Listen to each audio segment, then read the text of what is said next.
এইটা দিয়ে আমাদের গরিবের পডকাস্টও শুরু হয়ে গেল। হ্যাঁ, আল্লাহর ওলিদের পদধূলি কোথায় পড়ে চিন্তা করছেন। মিজানুর রহমান আজহারি বছরে একটা বই লিখলো, 2 বছরে একটা লিখলো। যেমন নাকি আমাদের কবি সালমান হাবিবের কথা ধরেন আপনি। আসসালামু আলাইকুম।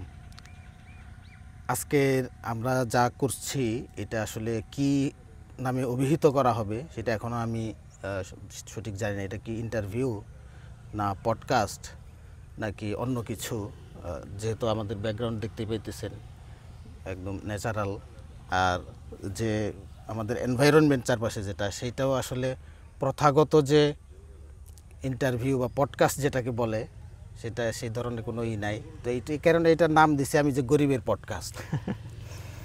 তো এটা হচ্ছে যে র্যান্ডমলি আমরা কথাবার্তা বলবো। তো আমার ইচ্ছা আর কি এরকম যে যখন যারে পাওয়া যাবে, মাসুদ ভাইরে পাইছি রাস্তার মধ্যে, মাসুদ ভাইরে লয়ে আইছি, বলছি যে আসেন ভাই কথাবার্তা বলি। তো এই ধরনের কাহিনী। তো কি বিষয়ে কথা বলবো সেই বিষয়েরও কোনো ধরনের ঠিক ঠিকানা নাই। তো মাসুদ ভাইরে যেহেতু পাইছি, মাসুদ ভাই বহু পরিচিত এবং উনি পরিচয় সংকটে ভুগতেছেন।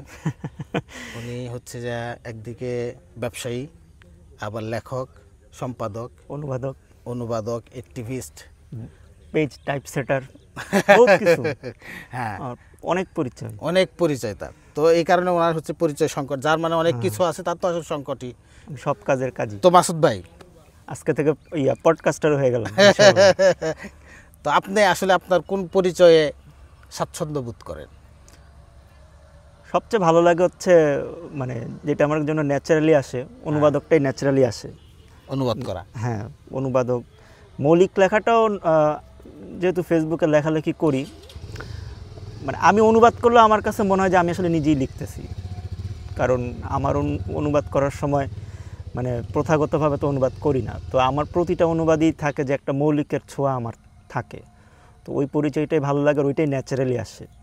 একটা অনুবাদ যখন করি, যে কোনো ইংলিশ টেক্সট বলেন, আরবি টেক্সট বলেন, পড়লে মানে মাথার ভিতর একটা খেলা করে যে এটা বাংলায় করব, যদি ভালো লাগে আর কি বইটা। তো ওইটাই ভালো লাগে, আর ওই পরিচয়টাই দিই। তো এই অঙ্গনে পরিচয় এখন পর্যন্ত এখনও কাজ করতেছে, এইটাই ভালো লাগে অনুবাদক। আচ্ছা, এখন আপনি আসলে যেটা বলতে, আপনার লেখা টেখা যা দেখি, আপনি নিজেকে হচ্ছে যে একটু এলিট শ্রেণী মনে করেন অনুবাদক হিসেবে, যে আমি হচ্ছে যে ন্যাচারালি অনুবাদ করি, বা হচ্ছে এক ধরনের মৌলিক অনুবাদ যেটাকে বলা যায়। হ্যাঁ, একটু ফ্রি।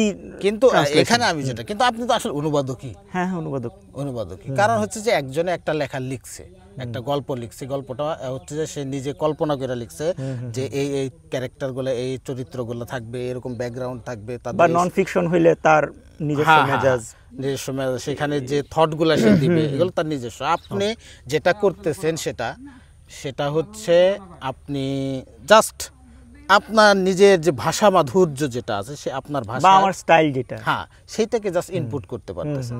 কিন্তু বিলাখের আপনি তো একজন অনুবাদকই। হ্যাঁ, আমি তো অনুবাদকই বলবো। তাহলে নিজেকে কেন আপনি এলিট মনে করেন? এলিট তো তকমাটা আপনি দিচ্ছেন, যাই হোক।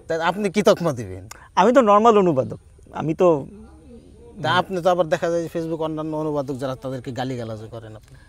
না, গালিগালাজ ওইভাবে কখনো আমি করি নাই। গালিগালাজ বরং আমি খাই। এবং একটা মজার জিনিস খেয়াল করছি, মানে আমি ধরেন যদি কোনো একটু এক্সপেরিমেন্ট করি অনুবাদে, তো অনেক কমেন্টকারী আসেন যে ভাই এই শব্দটা কেন ব্যবহার করছেন। আবার অনেকে বলেন যে ভাই আপনি তো সহজ শব্দ পছন্দ করেন। আবার এই এন্তেজাম, ইস্তেমাল বা এই ধরনের কিছু অপরিচিত শব্দ মাঝে মধ্যে আনি, ইচ্ছে করেই আনি। তো এই জিনিসগুলো আমার এখানে আসে। তো এলিট অনুবাদক ওই রকম জিনিস না, বা আমি মানুষকে গালিগালাজ করি না। আমি জাস্ট চেষ্টা করি যে আমার যে স্টাইলটা, এখন যে সহজ বলা বা সহজে একটা সাহিত্যিক একটা ছোঁয়া দেওয়া কনটেক্সট অনুযায়ী। আচ্ছা, এখানে আমি আরেকটা কথা বলি। এখন আপনার একটা স্টাইল আছে, তো আপনি যখন আপনার স্টাইলে লিখবেন, এটা আপনার স্টাইল। আরেকজন যখন আরেকজনের স্টাইলে লিখবে তখন এখন এখানে আপনি মনে করতেছেন তার চেয়ে আমারটা বেটার, এটাকে আপনি মনে করেন যে আমি যেটা করি? সবার বেলায় তো এটা মনে করা অসম্ভব না। আচ্ছা, অবশ্যই আমার চেয়েও ভালো অনুবাদক তো অবশ্যই আছে, এবং বা আমার একটা স্টাইল হয়তো পছন্দ না, যে অমুকের অনুবাদের স্টাইলটা পছন্দ না, কিন্তু তার মানে এই না যে উনি আমার চেয়ে খারাপ অনুবাদ করেন। এরকম তো অনেক আছেন অনুবাদক, এবং আমি এরকম অনেক অনুবাদকদের অনুবাদ তো পড়ি। বিশেষ করে ফিকশনটা আসলে বেশি পড়া হয়, নন ফিকশন পড়া হয় না। এটা অন্যতম কারণ হচ্ছে কারণ সারাদিন নন ফিকশনের সাথে থাকি, তো যে কারণে সমকালীন বা আগেরও যারা নন ফিকশন কাজ করছেন তাদেরটা ওইভাবে পড়া হয় না। বাট ফিকশন অনুবাদ পড়া হয়, আগেরগুলোও পড়া হয়, এখনকারগুলোও পড়া হয়। তো না ওই আমি অন্যদের চেয়ে ভালো এই মনোভাবটা থাকে না, সবার ক্ষেত্রে থাকে না। অবভিয়াসলি কিছু কিছু অনুবাদকদের চেয়ে অবশ্যই আমি ভালো, এটা তো আমার কাজের। কিছু অনুবাদক মানে মিনা সুলেমানিয়া তাদের চেয়ে ভালো আপনি? না এখনকার তার মানে এখনকার যারাই করতেছে তাদের অনেকের চেয়ে আপনি ভালো। এই ভালোটা এই যে আমি হেজিটেশনে পছন্দ করি না, অথবা না, হ্যাঁ অবশ্যই ভালো। এইটুক কনফিডেন্স যদি না থাকে তাহলে আমি কাজ করব। এই যে এটা আমাকে অনেকেই, এইটা আমি কেন বললাম, কারণ হচ্ছে অনেকেই আমার ব্যাপারে এটাই করে, লেখালেখির ব্যাপারে, যে আপনি যে এটা লিখছেন এটা এইভাবে কেন লিখলেন, আপনি তো অন্যভাবে লিখতে পারেন, আর একটু এরকম করে।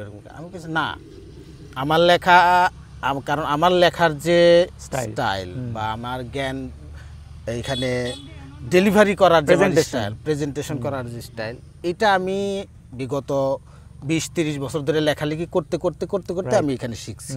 এখানে আমার একটা অবস্থান আসছে, এখন সেই অবস্থান থেকে আমি এটাকে ডিজার্ভ করি যে আমি এইভাবেই লিখব। তো এখন সেটা আপনার পছন্দ হইতেছে না, রাইট? তো এখানে আমার তো করার কিছু নাই। না, আমি তো আপনার কথায় আমার স্টাইল চেঞ্জ করতে পারবো না। না, আমার যে যে বিশ্বাস লেখার মধ্যে আমি ফুটাই তুলতে চাই সেটাকে তো আমি চেঞ্জ করতে পারবো না, দরকার। সুতরাং আপনার কথা আমার শোনার দরকার নেই। হ্যাঁ, দরকারও নেই আসলে, কারণ যেমন আমার স্টাইলটা অনেকেরই পছন্দ না। আমি মানে অনেকে বলে আপনি এরকম করে লেখেন, কারণ আপনার লেখার মধ্যে ওই যে ভাবগাম্ভীর্য, গভীরতা, এই জিনিসটা অনেকে পছন্দ করেন, করতেই পারেন। তো আমার লেখার মধ্যে সাধারণত এই জিনিসগুলো থাকে না। তো এখন তাদের কারণে তো আমি চেঞ্জ করব না। আমি ব্যক্তিগতভাবে আমার ভেতর থেকে যেটা আসছে, যে আমার মনে হয়েছে না আমার এইভাবে লেখা উচিত, বা এটা একটা গ্যাপ মনে হয়েছে আমার অনুবাদ পড়তে গিয়ে, ইসলামিক সাহিত্য পড়তে গিয়ে, যে আমাদের লেখাগুলোর মধ্যে এই সহজ জিনিসটা এখন পর্যন্ত হয়তো, মানে আমি যখন কাজ শুরু করছি ওই সময়ের কথা বলতেছি, 2012-13 সালের কথা বলতেছি, যে ওই সময় আমি এরকম কাউকে দেখি নাই। তা আমার মনে হচ্ছে যে আমি এইভাবে কাজ করলে এটা একটা আলাদা স্টাইল হোক, বা মানুষের কাছে মেসেজটা সহজে পৌঁছে দেওয়া হোক। তো ওইখান থেকে এইভাবে করতেছি। এখানে আরেকটা প্রশ্ন, সেটা হচ্ছে এটা ভিন্ন আরেকটা টপিক। আমরা দেখছি যে আমাদের এই বাংলা বাজার কেন্দ্রিক যে প্রকাশনা, সবই তো বাংলা বাজার কেন্দ্রিক, ইসলামী ধরেন, ইসলাম নিয়ে যারা বই টই প্রকাশ করে, একটা অস্থিরতার সৃষ্টি হয়েছে গত 2-3 বছর ধরে। সেটা হচ্ছে যে বইয়ের বিক্রি তুলনামূলক অনেক কমে গেছে, এটা অনেক কমে গেছে। এবং তো এইটা আসলে আপনি, কারণ আমিও নানান কিছু বলতে পারি, কিন্তু আপনার দিক থেকে আপনি কি মনে করেন যে এটা কেন কমে গেছে? একটা সময় তো খুবই ছিল, 3-4 বছর আগের থেকে, আবার ধরেন যে আগের কয়েকটা বছর বেশ ভালো ছিল, কিন্তু গত 2-2.5 বছর বা 3 বছরের সময় থেকে এটা অনেক কমে গেছে। এবং গত 1 বছর মানে সবচেয়ে বেশি কমছে। হ্যাঁ, বেশি, জুলাই অনেক মেলা টেলা হচ্ছে এই সে, কিন্তু তো এটার আপনি দার্শনিক বা নৃতাত্ত্বিক বলেন বা ব্যবসায়িক যে কোনো দৃষ্টিকোণ থেকে দেখেন যে এটা আসলে কারণটা কি? এইটার কারণ হিসেবে আমার মনে হয় যে মানে নন ফিকশন বই, ইসলামিক নন ফিকশন বই, আমার ব্যক্তিগত অবজারভেশন হচ্ছে যে একটা পর্যায়ে যে আসলে ওরকম কোনো টপিক থাকবে না যে পাঠক এই টপিকে পড়তে চায়। মানে আপনি আকীদার বিষয়ে পড়লেন, আকীদার বিষয়ে আপনি কত পড়বেন? আপনি আপনার পাঠক তো হচ্ছে যে 20 কোটি না, ওইটা তো মানে আমাদের তো একটা পাঠকের একটা, আমার কাছে যেটা মনে হয় একটা সার্কেল আছে, যে এই সার্কেলের বাইরে পাঠক নাই। মানে পৃথিবীতে মানুষ তো, তার মানে হচ্ছে আমরা পাঠক সৃষ্টি করতে পারতেছি না, নতুন পাঠক তো আমরা সৃষ্টি করতে পারতেছি না, বা ওই ধরনের কোনো উদ্যোগ আসলে আমাদের মধ্যে নাই। আমরা কি হয়েছে, আমাদের যে এক্সিস্টিং মার্কেটটা আছে ওই মার্কেটটাকে আমরা ভাগ খাওয়াচ্ছি আর কি, যে ওই মার্কেটটাকে, যে এই মার্কেটের মধ্যে এই ধরনের বই চলতেছে, আমিও একটা এই ধরনের বই করি। আচ্ছা, এখানে একটা প্রশ্ন চলে আসছে আমাদের প্রশ্নের ভিতরে, সেটা হচ্ছে যে আমরা নতুন পাঠক সৃষ্টি করতে পারছি না। যে প্রকাশনাগুলো আছে তারা খুবই, মানে আগের ধরেন আজ থেকে 20 বছর আগের যে পাঠক শ্রেণীটা ছিল সেই পাঠক শ্রেণীটাই আছে না, ওইটা বড় হয়েছে, ধরেন ওই যে প্যারাডক্সিক্যাল সাজিদের সময় থেকে, হ্যাঁ, তো এখান থেকে বড় হয়েছে, ধরেন আর 5-7 বছর আগে থেকে বড় হয়েছে।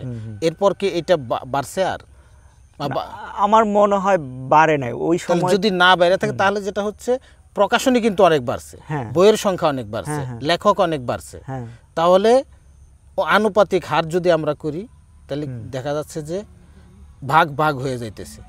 খুব অল্প সংখ্যক একটা অডিয়েন্স আমাদের, কিন্তু সেইটা অধিক পাঠক, অধিক প্রকাশনী, অধিক বই, এর মধ্যে ভাগ ভাগ হয়ে যেতেছে। এটা একটা কারণ আপনি মনে করেন? হ্যাঁ, মানে গ্রাফটা ধরেন প্রথমে এরকম উঠছে, উঠে এখন সমান্তরালে, হ্যাঁ, এবং হয়তোবা নিচেও নামতেছে।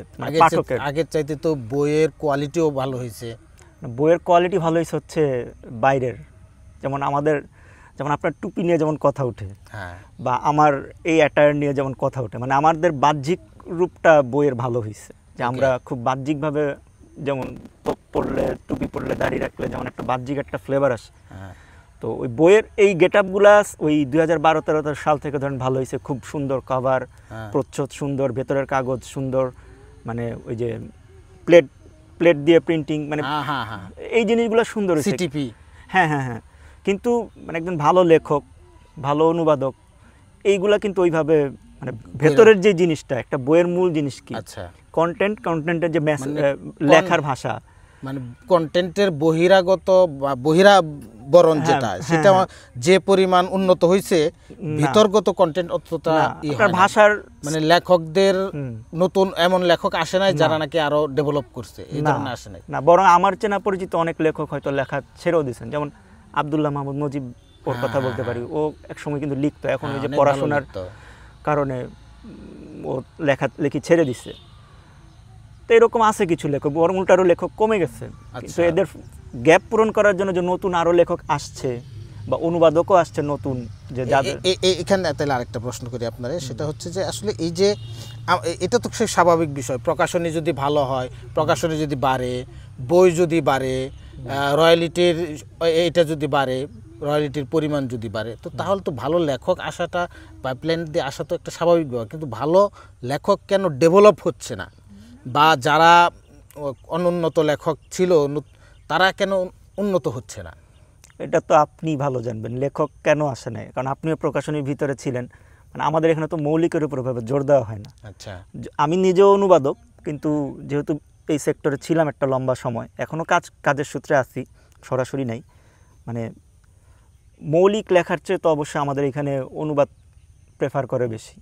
আমি যে অনুবাদ করি, এটার অন্যতম একটা কারণ তো অবশ্যই একটা ইনকামের বিষয় আছে, টাকা পয়সার বিষয় আছে। তো প্রকাশকরা অনুবাদ চায়, মানুষও অনুবাদ পড়ে, তো ওই কারণে অনুবাদের উপর একটা আমাদের এখানে ইয়েটা বেশি, ফোকাসটা বেশি। তো লেখকের উপর তো ওইভাবে ফোকাস নাই। আবার আপনি ধরেন লিখলেন, খুব কষ্ট করে, খুব সুন্দর করে একটা লেখা লিখলেন, আপনার এটার কিন্তু ইমিডিয়েট কোনো আপনি বেনিফিট পাচ্ছেন না। খুব অল্প লেখক আছেন যাদেরকে হয়তো আপনি অ্যাডভান্স রয়্যালটি দিচ্ছেন, বা বই পাণ্ডুলিপি জমা দেওয়ার সময় সে কিছু টাকা পাচ্ছে।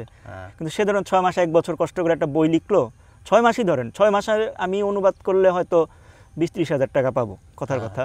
কিন্তু একজন লেখক কিন্তু 6 মাসে কষ্ট করে আমার চেয়েও বেশি এফোর্ট দিয়েছেন, রিসার্চ করছেন, গবেষণা করছেন, সাজাইছেন, কিন্তু তিনি কিন্তু এই 6 মাস পরে পাবেন না, পাবেন আরও 1 বছর পরে। মানে রয়্যালটি, তার বই বিক্রি হইতে হবে। মানে এখানে অনেক কিছু অনিশ্চয়তার ব্যাপার আছে। আচ্ছা, তাহলে এই যে এখানে প্রকাশকদের একটা দোষ কিন্তু আমরা দিতেছি, দোষ বলেন বা আমি দিতেছি, এটা আপনার শুনে, সেটা হচ্ছে যে তারা কন্টেন্টের বহিরাবরণ, বাইরে সবকিছু ভালো করতেছে, কিন্তু তাহলে মানে এখানে ইনভেস্ট করতেছে, ভালো কাগজ দিতেছে, ভালো বাইন্ডিং দিতেছে, ভালো কভার দিতেছে, লেমিনেটিং, হাবি জাবি, আরো এমবোস অনেক কিছু দিতেছে তারা, কিন্তু তারা লেখকের উপরে কেন ইনভেস্ট করতেছে না? তার মানে তারা লেখককে ইনভেস্ট করতেছে না, এটা একটা কিন্তু চলে আসে। যদি লেখকের উপরে ইনভেস্ট করতো, তাহলে তো আমরা অন্তত গত 5 থেকে 10 বছরের মধ্যে অনেক ভালো লেখককে দেখতে পারতাম।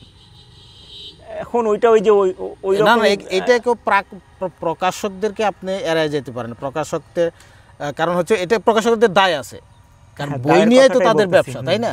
এখন বই যারা লেখে তাদের উপরে ইনভেস্ট করার দায়িত্ব তো তাদের। আমি একটা গল্প পড়ছিলাম হুমায়ুন আহমেদের নিজের বাস্তব অভিজ্ঞতা। হুমায়ুন আহমেদের কি, সেটা হচ্ছে যে অনেক বছর আগে, 90-এর দশকের শুরুর দিকে না শেষের দিকে, তো উনি একদিন লিখতেছে, তো একটা ছেলে আইসা তাকে বলল যে আপনি একটা বই দেন আমাদের, আমরা নতুন একটা প্রকাশনী করতেছি, একটা বই দেন আমাদেরকে। তো হুমায়ুন আহমেদ 2 কারণে, একটা যে ছেলে নতুন প্রকাশক, এই সেই 2 নম্বর তার তো ওরকম সময় নাই, কারণ তার 2 হাতে লিখতে হয়, তাকের জন্য আরও 1 বছর আগে থেকে তার শিডিউল দেওয়া রাখছে অন্যান্য প্রকাশকরা, কাকলি টাকলি যারা মিজান পাবলিশার যারা, এরা দিয়ে রাখছে। তো বলল যে বাবা আমার তো সম্ভব না। তো ছেলে বলতেছে যে সম্ভব কিভাবে হইতে পারে আপনার কাছ থেকে একটা পাণ্ডুলিপি পাওয়া। তো বলতেছে তুমি যদি 1 বস্তা টাকা নিয়ে আমার সামনে আসো তাইলেও আমার পক্ষে সম্ভব না। আচ্ছা। তো ছেলে আশাহত হয়ে চলে গেছে। পরদিন যেটা হয়েছে, ওই ছেলে সত্যিকারের অর্থে 1 বস্তা টাকা নিয়ে হুমায়ুন আহমেদের সামনে গেছে, বাসায় গেছে, যা বলতেছে আপনি বলছেন যে 1 বস্তা টাকা না হইলে আপনি, বা টাকা হইলেও আপনার পক্ষে লেখা সম্ভব, আমি 1 বস্তা টাকাই নিয়েছি, এখন আপনি গয়না দেখেন এ কত টাকা আছে, তারপরে আপনি যদি মনে হয় যে দিবেন তাইলে দেন, কিন্তু আপনার বই আমি প্রকাশ করবই। তো হুমায়ুন আহমেদ যখন দেখছে যে এই ছেলে তো ডেসপারেট এবং সে আসলেই কিছু করবে, তো এরপরে সে ওই ছেলের বই দিচ্ছে, এবং এই ছেলের নাম ছিল মাজহারুল ইসলাম, যে নাকি অন্য প্রকাশের মালিক। তো এরপরে হুমায়ুন আহমেদ কিন্তু এই অন্য প্রকাশ শুধু হুমায়ুন আহমেদের বই ছাইপাই হয়েছে। তো এইটা আমি এই কারণেই বললাম, আপনি মাসুদ শরীফ, আমি সালাউদ্দিন জাহাঙ্গীর বা অন্যান্য লেখক যারা আছে, এরকম কয়জন লেখকের কাছে কোন প্রকাশক এই ধরনের অফার নিয়ে গেছে, বা তাদেরকে যে এস্টাবলিশ করতে হবে, তাদেরকে যে ডেভেলপ করতে হবে, তাদেরকে মার্কেটিংয়ের টুলস হিসাবে ব্যবহার করতে হবে, এইটা কয়জন প্রকাশক করছে? করে তো নাই। আমি বলি বাংলা বাজার গেলে আমার সঙ্গে দেখা হয়, ভাই একটা বই দিয়ে আমাদেরকে, ভাই আমি বই লিখি টাকার জন্যই, আর একটা হচ্ছে যে নিজের এইটাই শিখছি জীবনে, লেখালেখি শিখছি জীবনে, আর কিছু শিখি নাই না, তো আমি এটাই করব, কিন্তু সেটা বেঁচে তো আমার পেট চলতে হবে, আমার পরিবার চালাইতে হবে। তো তুমি যদি আমাকে ওই পরিমাণ জিনিস না দিতে পারো, ওই পরিমাণ রয়্যালিটি, ওই ধরনের রয়্যালিটি, ওই ধরনের পয়সা না দিতে পারো, তাহলে তুমি শুধু আমার বাংলা বাজার দেখা হলো ভাই একটা বই দিয়ে, এইভাবে তো হবে না। এইভাবে ওনাদের হচ্ছে, হ্যাঁ ওনাদের হচ্ছে, কারণ ওনাদের তো লেখককে অ্যাডভান্স টাকা দিতে হচ্ছে না, বা এই ধরনের মানে কোনো খরচ নাই আসলে, ওনার পাবলিকেশন কস্ট ছাড়া, আর ওনার কিন্তু ইনিশিয়াল তখন খরচটা নাই। কিন্তু অনুবাদের ক্ষেত্রে খরচটা করতেছে এই কারণে যে অলরেডি যেহেতু বইটা হয়তো একটু ফেমাস, বা যেমন আর রাহিকুল মাকতুম, ধরেন আর রাহিকুল মাকতুম, অবশ্যই এটা আমি নিজে করতেছি, বা যারা করতেছেন কেন কে না করছে, আমি ছাড়া তো আর রাহিকুল মাকতুমের 50টা অনুবাদ বাজারে আছে। তো এই কারণে মানে বইটা ফেমাস, বা বইটা অলরেডি হিট, বা বইয়ের লেখক পরিচিত বিদেশে, বা ওনার একটা অবস্থান আছে বাংলাদেশে, লোকে চিনে, এই কারণে ইনভেস্টমেন্ট করার বা রিস্ক নেওয়ার ঝুঁকিটা প্রকাশকরা নিতে পারে। এটার নৈতিকতা আপনি কিভাবে দেখেন? নৈতিক দিকটা আসলে কি এখানে? না, এইটা করুক, এটাতে তো সমস্যা নাই, কিন্তু ওই দিকেও করুক, মানে প্রকাশক মৌলিক, মানে আমি একলা অনুবাদক তো, আর আমার তো ওই পরিমাণ ইনভেস্টমেন্ট নাই যে আমি আরেকজনকে সাপোর্ট করতে পারবো, কিন্তু একটা প্রকাশকের তো যেহেতু তারা এতদিন ধরে ব্যবসা করতেছেন, এটা আশা করা যায় যে ওনাদের হয়তো একটা ফিনান্সিয়াল অবস্থা হোক, বা একটা খুঁটি থাকার কথা, যেই খুঁটিটা অনুবাদকদের যেমন দিচ্ছেন ওনারা স্পেসটা, তো লেখকদের জন্য ওনাদের একটা থাকুক বা প্ল্যান থাকুক। আচ্ছা, আমাদের আগের যে প্রশ্নটা ছিল সেটা হচ্ছে যে কেন ফল করলো বাংলা বাজার, ইসলামী বই মার্কেট ফল করলো, এখান থেকে আমি আরেকটা সূত্র নিয়ে আসি, সেটা হচ্ছে যে সেলিব্রিটিজম যেটা, সেইটা আসলে আমাদের মার্কেটটা কতটা এফেক্ট করছে। যেমন আমি একদম নাম ধরে বলছি, মিজানুর রহমান আজহারি এজ এ লেখক, এরপরে ধরেন আব্দুল হাই বা আহমদুল্লাহ, শেখ আহমদুল্লাহ, এই ধরনের সেলিব্রিটি যারা, আরিফ আজাদ ধরেন সেলিব্রিটি লেখক যারা, তো তাদের মার্কেটে তাদের এটা কেমন পড়ছে, মার্কেট ফল করার কারণ তাদের কোনো আছে কিনা? এইটার জন্য কয়দিন আগে আমার মাথায় একটা চিন্তা আসছিল যে শাকিব খানকে নিয়ে, বাংলাদেশের ওই যে সিনেমা করে যে শাকিব খান, মানে ও যখন প্রথমে রাইজ হইল, মানে ও তো একদম লো ক্যাটাগরির নায়ক ছিল আসলে তখন, মানে ও রিয়াজ ফেরদৌসদের যুগে ও আসছে, তো একটা পর্যায়ে যখন নায়ক সংকট, মানে শাকিব খান ছাড়া সিনেমা চলে না, মানে তখন সবাই ইনভেস্টমেন্ট করতেছে শাকিব খানের পিছনে, যে কারণ প্রডিউসাররা জানে যে শাকিব খানের ছবি মানে আমার সিনেমার ওই লগ্নিটা, মানে ইনভেস্ট যে করলাম ওটা ফিরে আসবে। তো আর কোনো নায়ক তারা দাঁড় করাইলো না বিকল্প, যে কারণেই হোক, তারা হয়তো এই জিনিসটা বুঝে নেয়, বা ওই ব্যবসায়িকভাবে চিন্তা করে না, তারা ইনস্ট্যান্ট চিন্তা করছে যে আজকে টাকা দিচ্ছি, কালকে আমার টাকা চলে আসতেছে, কিন্তু এই চিন্তাটা করে নাই যে এখানে তো একটা ভ্যাকুয়াম তৈরি হচ্ছে, যে এক শাকিব খান ছাড়া পরে আর কোনো নায়ক থাকবে না, তাহলে তখন মানে একটা ইন্ডাস্ট্রিতে এইভাবে চলতে পারে না। একটা প্রডিউসার হয়তো এভাবে চলতে পারে যে একজন হিরো দিয়ে সে চললো, যখন আপনি পুরো ফিল্ম ইন্ডাস্ট্রির চিন্তা করবেন তখন আপনাকে পাশাপাশি কয়েকজন বিকল্প নায়ক থাকতে হবে, নায়িকা থাকতে হবে।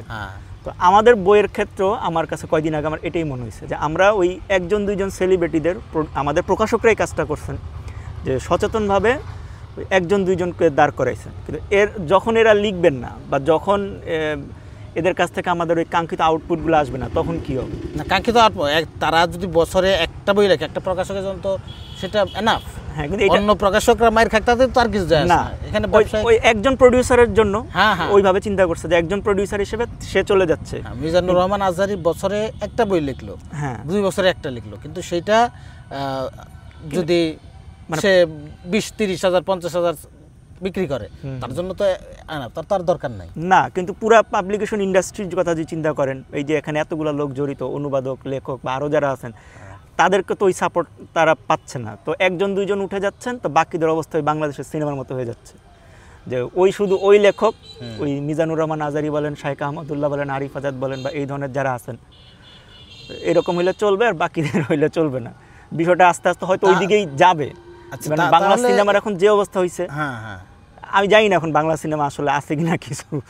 আচ্ছা, তাহলে সেলিব্রিটিজম যেটা, তার মানে হচ্ছে আপনি যদি লেখক হন, আপনাকে সমানভাবে সেলিব্রিটি হতে হবে এখনকার বাস্তবতা বলতেছি আমি, নইলে আপনার বই, আপনার কন্টেন্ট বাজার খাবে না। হ্যাঁ, মৌলিক লেখকদের জন্য। হ্যাঁ, মানে মৌলিক লেখকদের জন্য আর কি, যারা নাকি লেখে। কারণ উনি যদি ফেসবুকে অলরেডি জনপ্রিয় না হন বা ওনার যদি একটা যথেষ্ট হ্যাঁ লেখার সাথে যদি অলরেডি পাঠকদের ওরকম পরিচিতি না থাকে, তাহলে হবে না, সম্ভব না। তার মানে লেখক হইতে হলে তাকে সেলিব্রিটি, অনলাইন সেলিব্রিটি হতেই হবে কিছুটা। এখন এখানে আমার মানে এতেরাজ যেটাকে বলে, সেটা হচ্ছে যে ভাই আমি লেখক, আমার লিখতে ভালো লাগে, কিন্তু আমার ফেসবুকে আইসা ওই মানুষকে দিনই জিহাদ করানোর তেমন কোনো আগ্রহ আমার নাই, বা প্রতিদিনকার নানা ইস্যু নিয়ে একদম গরম গরম দেওয়া, এটা আমার কষ্টই লাগে। কারণ হচ্ছে যে আমি আমি আমি আমার কথা বলি যে আমি তো চাকরি করি, একটা হাউসে চাকরি করি, তো সেখানে আমার দিনের প্রায় 8-9 ঘন্টা চলে যায়। এরপরে আমার বাসায় এসে নিজেকে সময় দিতে হয়, একটু একটু লেখালেখি করতে হয়।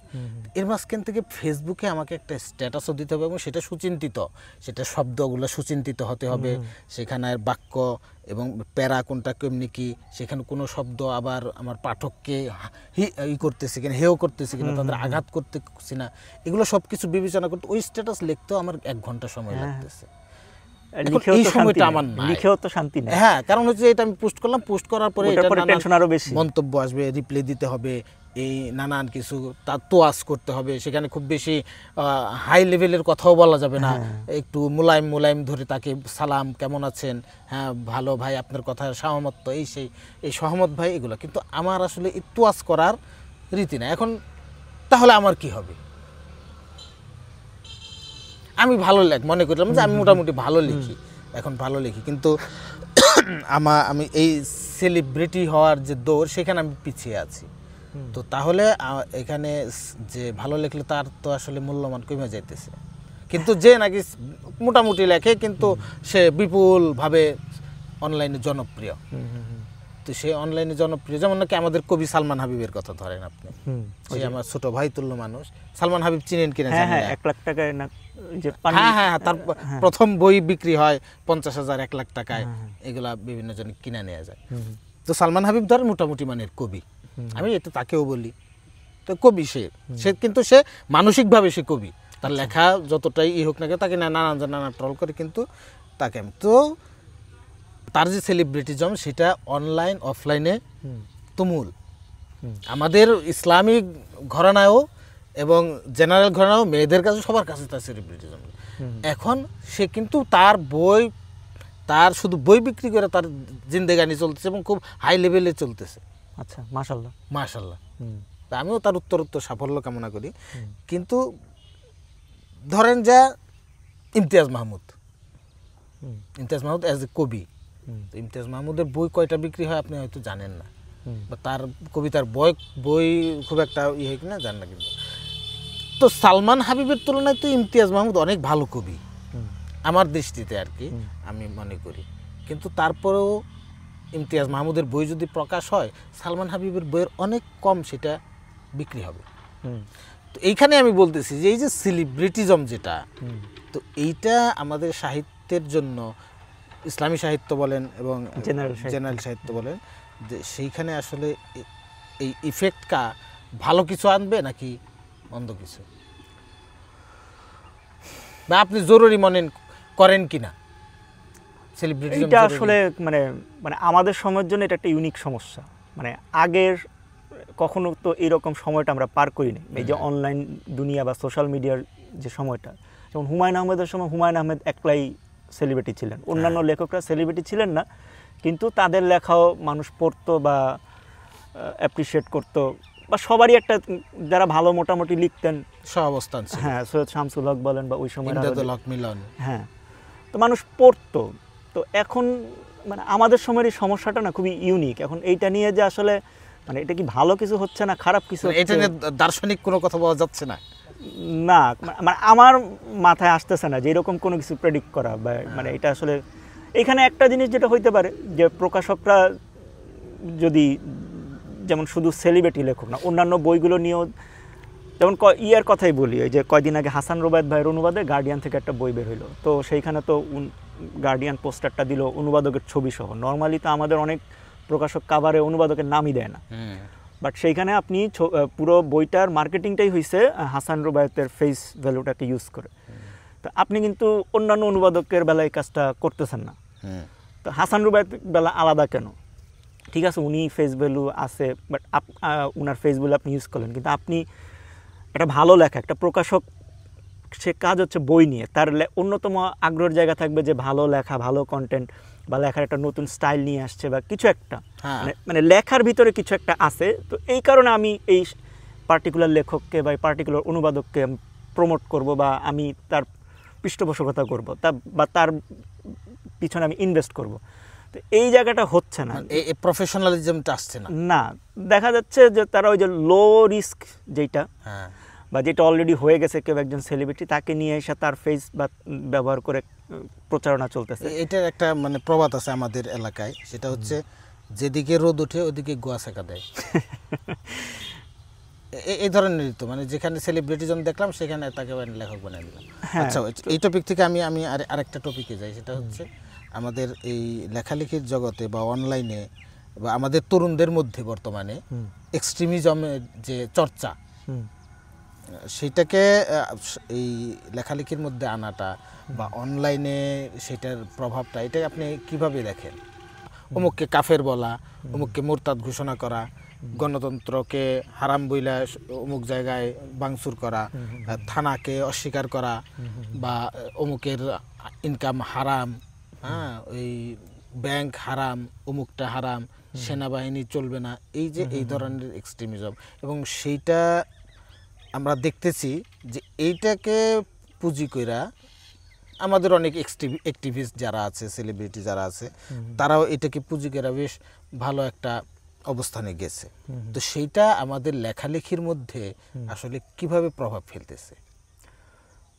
এইটা আমার মনে হয় এখন একটা মানে আমার কাছে মনে হয়েছে, মানে আমি যতটুকু মানে আমার সার্কেল বা যতটুকু আমি ফলো করি, যে একটা সময় শুধু এক দিক থেকে লেখা আসতো যে গণতন্ত্র হারাম, মানে একদম ফালাই দেওয়া। কিন্তু 5 আগস্টের পরে বা এখন 5 জুলাই নাকি আগস্ট, 5 আগস্টের পরে, হ্যাঁ, তো 5 আগস্টের পরে যেটা হয়েছে, এখন তো নির্বাচন একটা সামনে হয়তো হবে ইনশাল্লাহ, তো সেখানে তো ইসলামিক ভাবধারার দলগুলোও আছে, তো তাদের কিন্তু বাধ্য হয়ে গণতন্ত্রের পক্ষে, মানে গণতন্ত্র অ্যাজ এ আইডিওলজি না, অ্যাজ এ সিস্টেম, যে এইটাকে ভর করে ক্ষমতায় যাওয়া বা এইটা হিসেবে, তো তাদের কিন্তু এই পক্ষেও কথা বলতে হচ্ছে। তো এখন আমার কাছে মনে হয় যে একটা মানে এক সময় পর্যন্ত ওইটা ছিল না, কারণ তখন তো গণতন্ত্র বলে কিছু ছিল না গত 10-15 বছর ধরে, তো তখন ওই এক পক্ষের কথাগুলোই বেশি আসতো আমার যেটা মনে হয়েছে। তবে এখন আমার মনে হয় যে এই পক্ষ থেকেও কথা আসতেছে, বা গণতন্ত্র দিয়ে ক্ষমতায় যাওয়া বা গণতন্ত্রের পক্ষে কথা বলা, এগুলো আসতেছে। তো এখন মনে হয় একটু ব্যালেন্স আছে আমার যতটুকু দেখতেছি। আচ্ছা, তার মানে আপনি মনে করছেন আগে যে এক্সট্রিমিজম যে ছিল বা এক্সট্রিম লোকজন যারা ছিল তাদের বিরুদ্ধে বলার মতো খুব একটা ভয়েস ছিল না।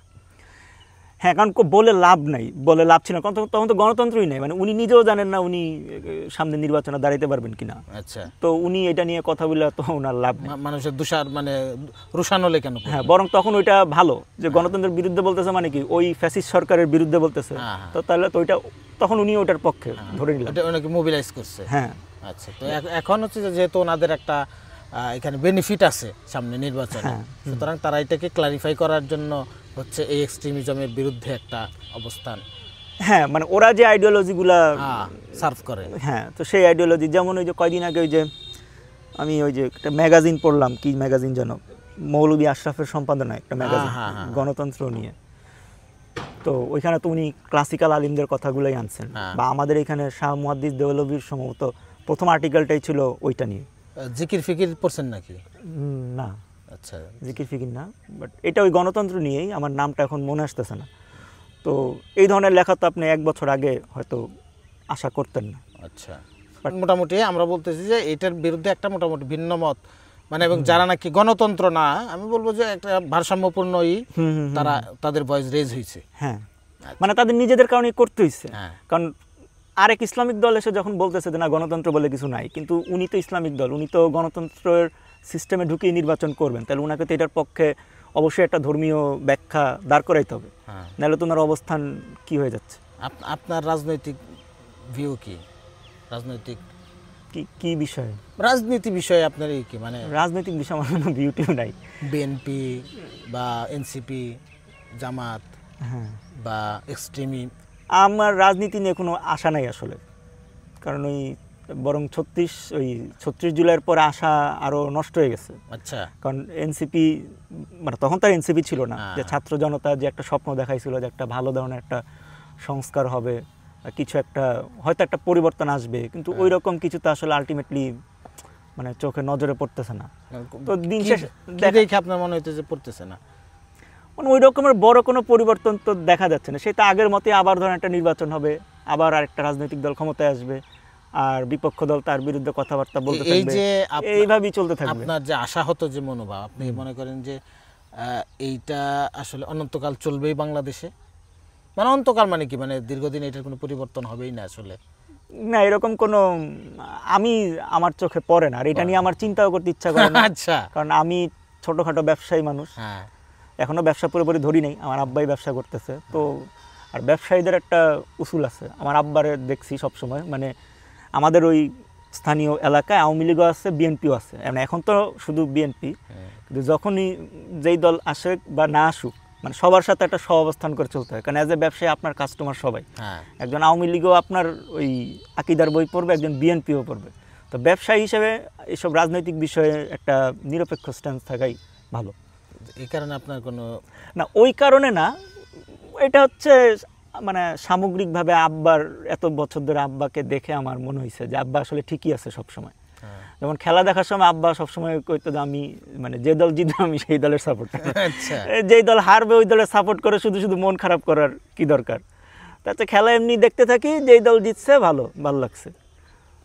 আচ্ছা, তো একজন মুসলমান হিসেবে বা একজন সচেতন লেখক হিসেবে আপনার তো একটা রাজনৈতিক স্ট্যান্ড থাকা জরুরি না, বা জরুরি কিনা, মানে আমার জন্য বা অন্য কোনো লেখকদের জন্য জরুরি কিনা?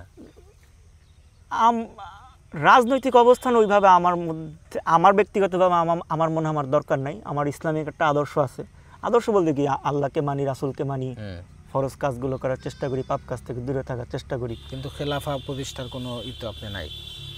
খেলাফা প্রতিষ্ঠার, এখন ধরেন কেউ খলিফা হয়ে গেলেন, আমি বায়াত নিতে যাব, কিন্তু সেটা ওই খেলাফতকে খলিফাকে ওইখানে বসানোর জন্য আপনার একটা দায়িত্ব আছে না?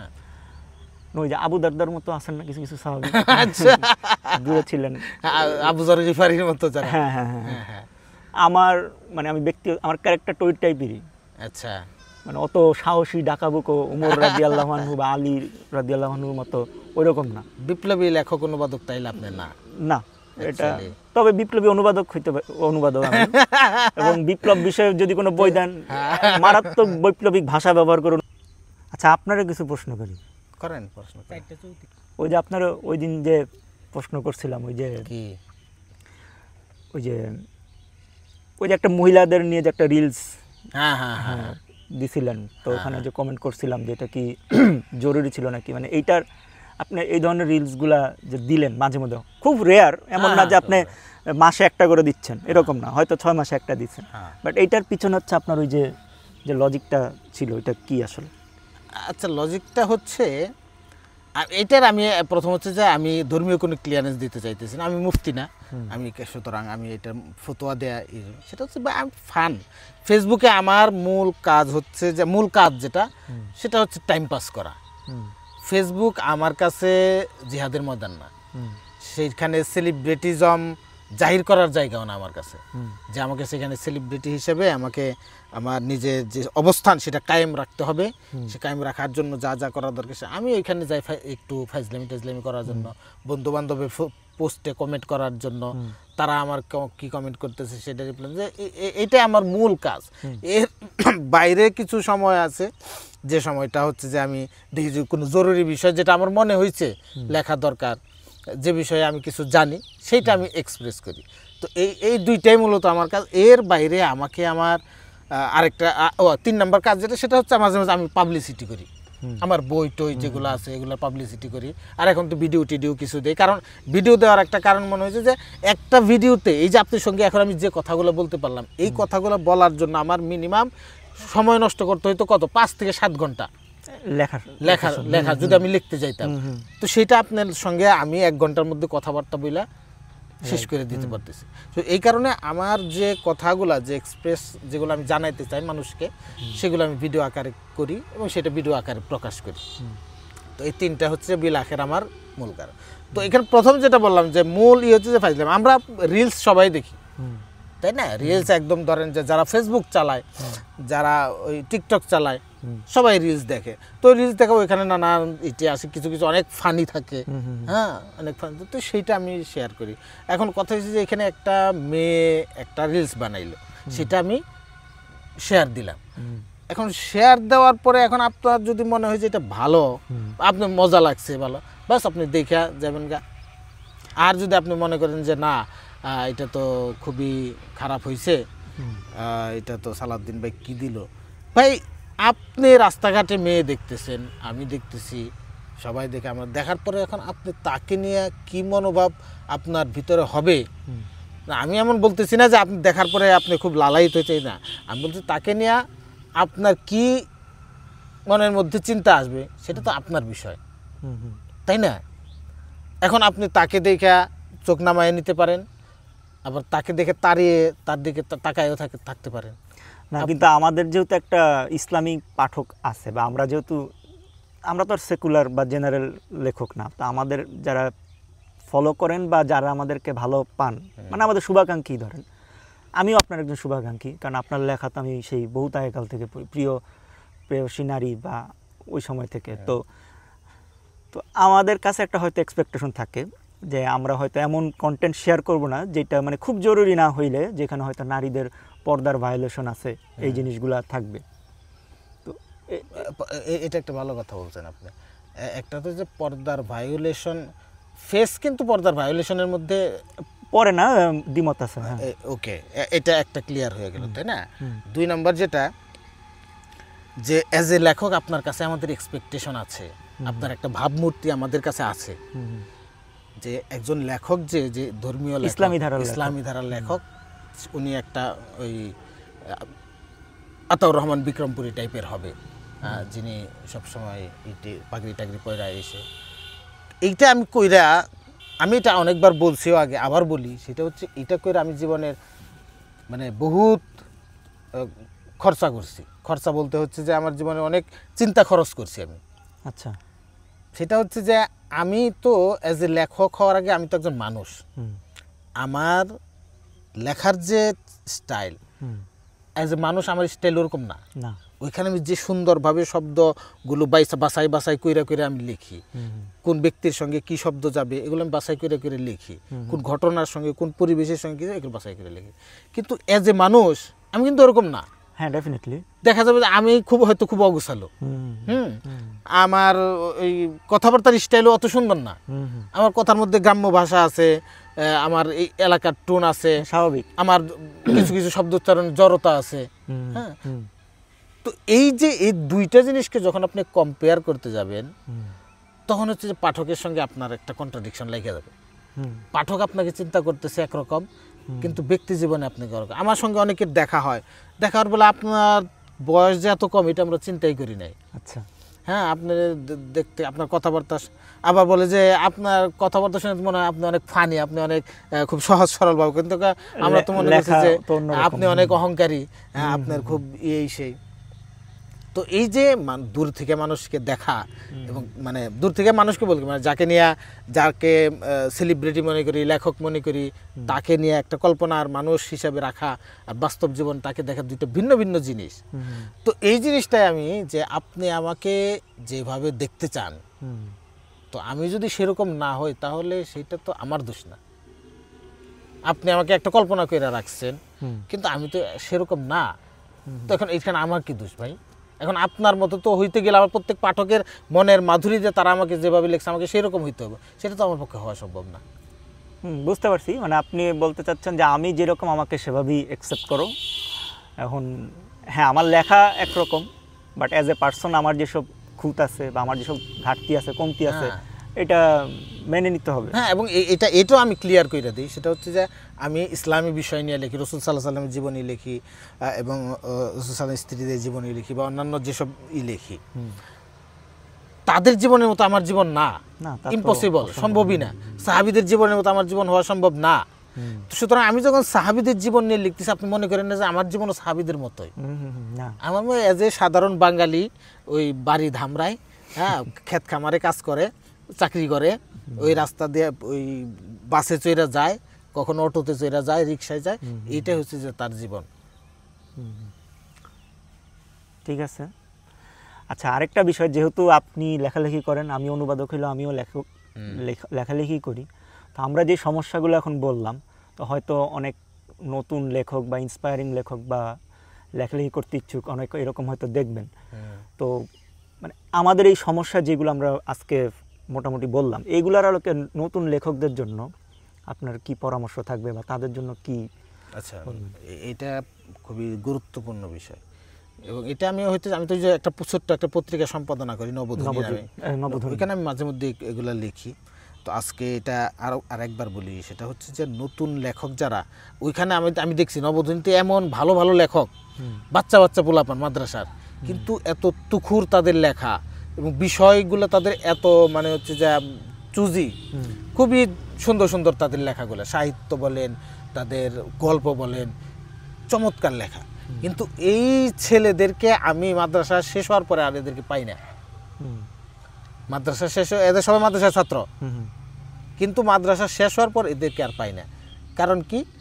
কারণ হচ্ছে যে এরা সময়ের বিবর্তনে এরা হারিয়ে যায়। কেউ মানে হচ্ছে যে সংসারের স্বাভাবিক জীবন জীবিকার তাগিদে, কারণ লেখালেখি তো তাকে ইনস্ট্যান্ট ওই পয়সা বা যেটা দরকার সেটা দিতেছে না। না, আমাদের দেশে তো এই ধরনের, তাহলে কি করবে? মানে যে প্রতিভা আছে কিন্তু বিকশ, এখন আইসা এটার অনেকগুলা বিকল্প হয়েছে। সেটা হচ্ছে আমি তাদেরকে বলি যে তোমরা ডিজিটালাইজেশন হয়ে যাও।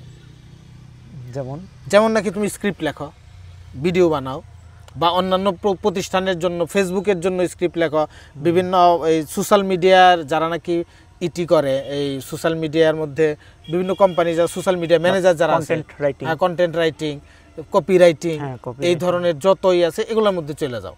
ওখানে মোটামুটি টাকা পয়সা আছে, বেঁচে থাকা। তাইলে যেটা হবে, তোমার চর্চা থাকবে এবং তোমার যে ক্রিয়েটিভ লেখালেখি সেটাও জারি থাকবে। আর এখন তো হচ্ছে মোবাইল আছে, অনলাইন আছে, কি বলে এটাকে, ফেসবুক, ইউটিউব, এইসব মাধ্যম আছে। সুতরাং তুমি যদি ভালো কন্টেন্ট লিখতে পারো, বা কন্টেন্ট লেখা এবং সেটাকে এক্সপ্রেস করা, এটা দিয়ে তুমি লাখ টাকা কামাইতে পারবো মাসে, ব্যাপার না, যদি তুমি ওয়েটা জানো শুধু না। কিন্তু হয়তো তারা আসলে ওই ধরেন ছোটবেলা থেকে মানে ট্র্যাডিশনাল লেখালেখি বলতে যেটা বোঝায় ওইটার স্বপ্নে বড় হয়েছেন বা ওই জিনিসটাই তাদের ধ্যানে মনে সবসময় ছিল, কিন্তু এই যে কন্টেন্ট লেখাটা তো এটা তো হচ্ছে এক ধরনের মানে ফর্মের পরিবর্তন। হ্যাঁ, পুরো পরিবর্তন। আমি সারা জীবন পড়ছি বই, লিখছি বই, লেখা নিয়ে চিন্তা, হঠাৎ করে আপনি বলতেছেন স্ক্রিপ্ট লিখতে, মানে একটা সিনেমার স্ক্রিপ্ট বা একটা ভিডিওর স্ক্রিপ্ট, এটা অন্য জিনিস। মানে এখানে আপনার ওই যে কমফোর্ট জোন থেকে বের হওয়া একটা বিষয় আছে, নতুন জিনিস শিখতে হবে। এটা একটু প্যারা আসলে, মানে প্যারা। এবং আমি এটাই বলি, আমি এই যে 2 মাস আগে আমার পত্রিকায় বলছিলাম, দেখছিলাম যে অনেক ছেলে এআই দিয়ে লেখা পাঠাইতেছে, এআই দিয়ে এডিট করা বা এআই দিয়ে পুরাই লেখা। পরে এটা যখন ধরতে পারলাম তখন আমি বললাম এক কাজ করি, আমি ঘোষণা দিলাম যে তোমরা আগামী সংখ্যা হবে এআই লেখা, মানে তোমরা যেভাবে পারো এআই দিয়া লেখা সেটা পাঠাইবা, আমরা ওইটা ছাপবো। আমি আমার যেটাই যে এই এআই তো আমি এই প্রবণতা তো আমি রোধ করতে পারবো না। আজকে এআই লেখা আমি ধরতে পারতেছি, 1 বছর পর আমি ধরতে পারবো না, তাই না? তো তখন কি হবে? তো এই কারণে আমি তাদেরকে উদ্বুদ্ধই করলাম যে তোমরা এআই দিয়ে লেখো, আমরা ওইটাই ছাপবো। সুতরাং আমার যেটা কাজ হবে সেটা হচ্ছে যে সে যদি ভালো এআই, সে যদি চুর হয়ে থাকে, বেস্ট চুর হও, যাতে আমিও ধরতে না পারি, কি কোনো পাঠক যাতে না ধরতে পারে, সেই লেখা তুমি পাঠাও, ছাপবো আমি, সেটা সাইবার প্রকাশ হবে, কেউ ধরতে পারবে না, তুমি লেখক হয়ে যাবে। তো আমার কথা হয়েছে এটা, তোমাকে আমি একটু প্রযুক্তিকে মানে এটাকে সাইড করতে, অবহেলা করতে পারবো না। বা বাস্তবতা এখন যেটা যে আমাদের যেহেতু প্রকাশকরা হয়তো মৌলিক লেখকদের ওইভাবে সাপোর্ট করতেছেন না, তাহলে বাট লেখালেখি আমার প্যাশন, তো ভালো লাগে, তো আমাকে করতে হবে। হ্যাঁ, অন্য একটা ফর্মে যে ওইটা থেকে আমার একটা রেগুলার যখন ইনকাম আসলো, বা যদি একটা ভালো ইনকাম আসে, তো তখন আমি হয়তো সাইডে টুকটাক মৌলিক লিখে দিতে পারবো, তখন তুমি সালমান হাবিব হয়ে যাও। মানে এটা ছাড়া এখন আসলে আমাদের চোখের সামনে বাস্তবে লেখকদের জন্য এর চেয়ে ভালো বা বিকল্প কোনো পরামর্শ নেই। হ্যাঁ, এখন টিভি নিউজ, টিভি চ্যানেলগুলো যেগুলো আছে, তারাও কিন্তু এখন যে প্রতিবেদন লেখে, দেখবেন যে খুব সাহিত্যিক ধরনের নিউজ, কিন্তু নিউজের ভাষা তাদের চেঞ্জ হয়ে গেছে, সেগুলোর যে স্ক্রিপ্ট, সেইটা স্ক্রিপ্টটাও হয় খুব সাহিত্য মাধুর্যপূর্ণ। তো এই ধরনেরই। আর এখন তো ফেসবুক পেজ, ইউটিউব চ্যানেল প্রচুর, তারা কিন্তু প্রচুর কন্টেন্ট তাদের দরকার হয়, প্রচুর স্ক্রিপ্ট তাদের দরকার হয়। তো আপনি একটা নতুন গল্প, একটা নতুন জোক, মানে যে কোনো একটা নিউজ তারা আনছে, কিন্তু সেটাকে এক্সপ্রেস করবে কিভাবে, একটা সাহিত্য ভাষা একটু আনকমন কইরা, মানে বইয়ের প্রতি যে একটা রোমান্টিক আইডিয়া, ওইটা এখন বদলাইতে হবে। হ্যাঁ, বদলাইতে হবে। মানে বই নিয়ে পড়ে থাকলে হবে না। বাসিরা নামে একটা চ্যানেল আছে না, বাসিরা, অনেক সুন্দর কন্টেন্ট দেয় না তারা? তো এই বাসিরা চ্যানেলটা দেখেন, তাদের কি, তারাও তাদের চ্যানেল বর্তমানে অনেক 5-7 বছর। হ্যাঁ, ও আমার কথা হয়েছিল এক সময়, যিনি ভয়েস দেন। তো দেখেন যে তাদের এই চ্যানেলটা, আমিও তাদের কাউকে চিনি না, কিন্তু আমি মাঝে মধ্যে দেখি যে তাদের এগুলো খুবই রিচফুল, তাদের ভিডিও মেকিং, তাদের কন্টেন্টগুলা, তাদের স্ক্রিপ্ট, মানে সবগুলো প্রফেশনাল, খুব প্রফেশনালি করেন। তো দেখেন তারা কিন্তু চলে যাইতেছে, কিচ্ছু তাদের কোনো ফেস নাই, কিচ্ছু নাই, তারা চলে। তো এই ধরনের যারা নাকি ফ্রিল্যান্সিং লেখালেখি করে, মানে নিজেদের মতো করে লেখা, তাকে প্রকাশকের কাছে কেন যাইতে হবে? মানে আপনি একটা কন্টেন্ট লিখলেন, লিখে এটা ভিডিও করলেন, আপনার ভয়েস দিয়ে হোক বা এআই এর ভয়েস দিয়ে হোক বা অন্য কারো ভয়েস দিয়ে হোক, তো আপনার কন্টেন্ট তো যাচ্ছে। আপনার লেখালেখির যে অভ্যাস, নিজের সৃষ্টিশীলতা, যেটা ক্রিয়েটিভিটি, সেটা তো বাঁচিয়ে রাখতে হবে।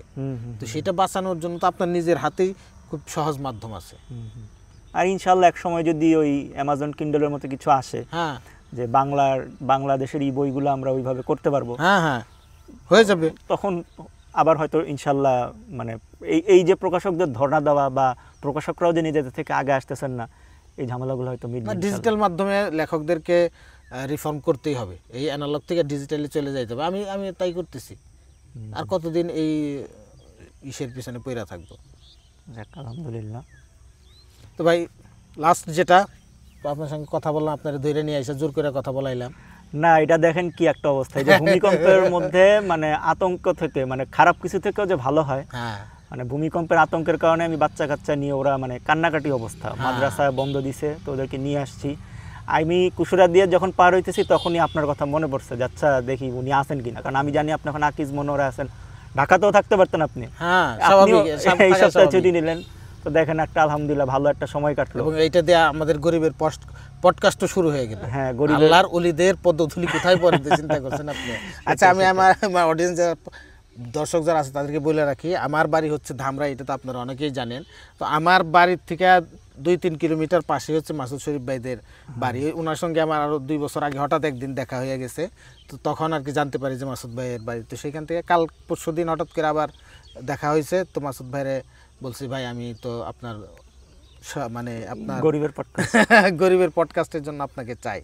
তো সেখান থেকে গরিবের পডকাস্টের প্রথম গরিবের পডকাস্টের প্রথম অতিথি বড়লোক, প্রথম গরিব হচ্ছেন যে এই আমাদের মাসুদ শরীফ বড়লোক ভাই। অতিথি, কিন্তু বড়লোক অতিথি, ব্যবসায়ী, লেখক, অনুবাদক, অনেক কিছু। তো ইনশাল্লাহ গরিবের পডকাস্টের এপিসোড, সামনের এপিসোডগুলো খুব শিগগিরই আসবে। তো সেইখানে বড় বড় কোনো লেখক থাকবে না, গরিব লেখকরাই থাকবে। লেখক শুধু না, বিভিন্ন জনের মানুষ, সেখানে বিভিন্ন শ্রেণী পেশার মানুষরা থাকবে, তাদের সঙ্গে র্যান্ডমলি কথাবার্তা হবে। তো আপনারা সবাই ভালো থাকবেন, আমাদের জন্য দোয়া করবেন। আল্লাহ হাফেজ। আল্লাহ হাফেজ, আসসালামু আলাইকুম।